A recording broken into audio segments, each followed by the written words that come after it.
কুরআনের ওই নূরের ছোঁয়ায় ধন্য হবে হিয়া। সব গুনাহের তওবা করি মালিকের রং দিয়া।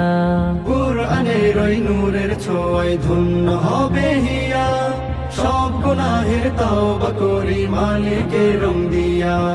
তারাবিতে সিজদা দিয়ে পরকালটা নেব সাজিয়ে। তারাবিতে সিজদা দিয়ে পরকালটা নেব সাজিয়ে। পাবো আমরা হাসর দিনে খোদার মেহেরবান।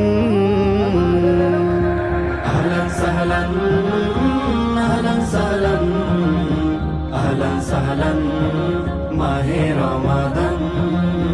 আহলান সাহলান আহলান সাহলান আহলান সাহলান মাহে রমাদান।